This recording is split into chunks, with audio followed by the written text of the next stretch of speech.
Hey, what's going on, everyone? And a big welcome to another video. In this video, I will be bringing you my analysis for game 10 of the World Chess Championship match between Ding Liren and Ian Nepomniachtchi. So, in this video, I will be going over this game, which ended in a draw. Ding Liren had the white pieces, and this time he went for c4, which is one of the two moves that he has played in this match. The other one, of course, is one d4. And after c4, Nepomniachtchi replied with knight f6. Now, you might be wondering why he did not reply with e5.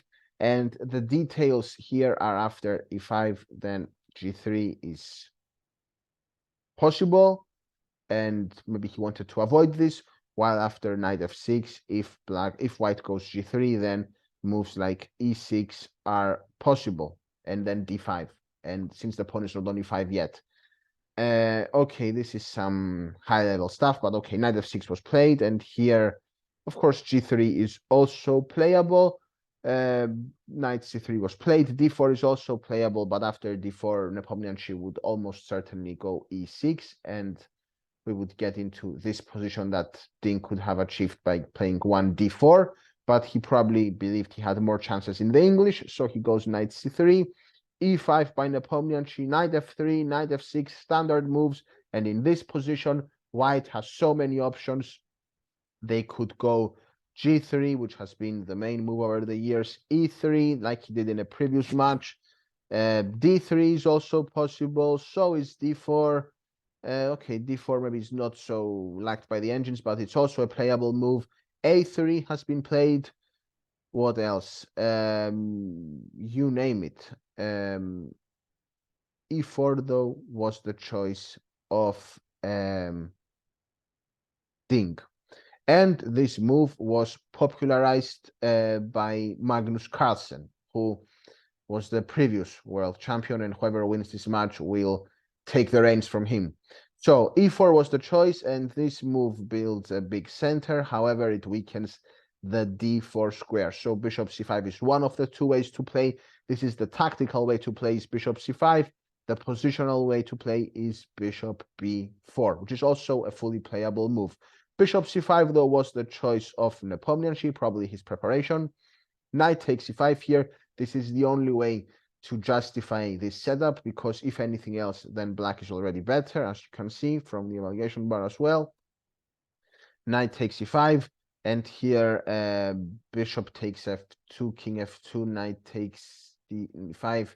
I would prefer white in those positions with the bishop pair and the big center, even though they lose the right to castle. So instead, knight takes 5 was played, d4, bishop b4 takes, and now knight takes c4. Here, the move, to be completely honest, that I was more familiar with was queen d4. And after queen d4, knight takes, and now bishop e7. And then I think queen g4, and now I think it's king f8, if I'm not mistaken, or g6. I'm not sure. Yeah, both seem to be fully playable. Okay, this is what I was familiar with, but queen f3 is also a playable move in this position. And after knight takes c3, b takes c3, of course, white has achieved quite a few things in the opening. They have their queen developed. Both of their light bishops, the light square bishop and the dark square bishop, are opened up. And they have pawn on e5 that sits well, and black also loses a tempo with the bishop. What has black gained? Well, black has gained a much better pawn structure in this position. So, yeah, we have this position, and queen g3 was played by white.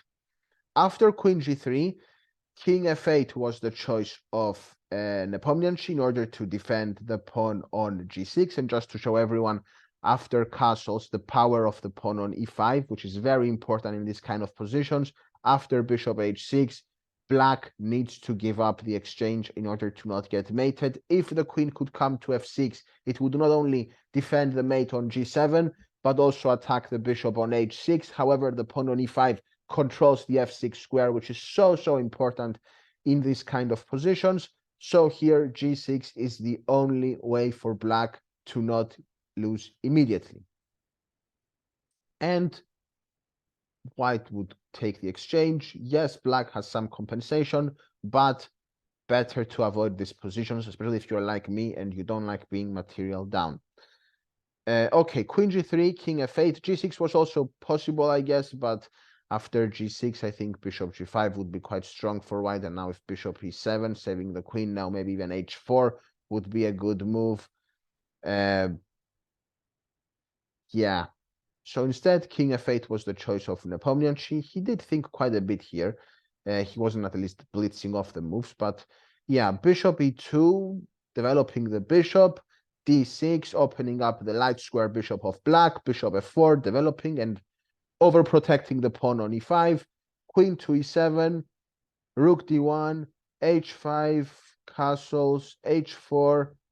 So black is gaining a tempo on the white queen and perhaps getting ready to activate the rook from the h file when that becomes possible. Queen d3 was played, and now g5 hitting the bishop of white on f4. So taking on e5, hitting the queen, pawn takes, bishop takes, queen takes, bishop takes, rook takes. And now bishop e6, developing the bishop nicely. f4 by white, trying to open up lines against the king. King to e7, hitting the rook. Rook d4, takes and takes. h3, g4 by white. White is a pawn up. However, the pawns are doubled on the c file. The a pawn is also weak. So black should be holding. Okay, slight edge to white according to the computer. The bishop on e6 though is very strong because it's defended by a pawn and it defends the pawn on f7 too. So rook to c8, king f2, rook c5, a4, rook a5, bishop d1, defending the pawn on a4, b6, king g3, rook h6, rook e4, king to f8, rook to d8 check, king g7, rook a8, rook c5, rook takes a7, bishop takes c4, rook e7, rook c6, rook e5, rook takes e5, rook takes e5, bishop b3, offering an exchange of bishops indirectly because after bishop takes b3, rook takes c3. Now black will regain the bishop on b3, king h4 takes, and now rook b5. Black should definitely avoid this endgame because they are losing the pawn on h3, and now this is completely winning for white after king takes h3. This will be a winning position because, just to show you, if they're here and now if here, then white just gets a passed pawn on the h file, and that will be much, much faster than any passed pawn that black can get on the b file. So rook a3, rook takes, king takes h3, and now precision is needed because this is an endgame where white does have some chances at a lower level, but in this level f5 was played, which seals the deal because after, for example, if g5, then it's rook g4, and the pawn is lost. If g6, then you just take it. And also after takes, then rook f4, and the pawn cannot be defended. Black takes advantage of the fact that white has an h pawn on h2, and now, of course, if f6, then rook takes f6 would follow, which is an automatic draw if there is an exchange of rooks, and even if there isn't, still that's a complete draw. So rook b5 defends the pawn, king to f6, and now the deal is sealed after the exchange of rooks. Nothing to play for in this position, and here rook takes f5, rook takes f5. Even if he kept the rooks on, you cannot do anything with the h pawn with the king being in the corner. It's a classic Lucena, sorry, not the Lucena, a classic Philidor position. And if you don't know what a Philidor position is, then you should definitely go and learn about it. You can search on YouTube or on Google to learn what is the Philidor position in a rook endgame. And also the Lucena, I would also recommend that as well. Rook takes f5, king takes f5, h4. Okay, the last moves make no sense. I mean, they don't matter for anything. It was already a draw. And after king takes h5, it was a draw with two kings. As we know, that's insufficient material for checkmate to be given. So this game ended in a draw.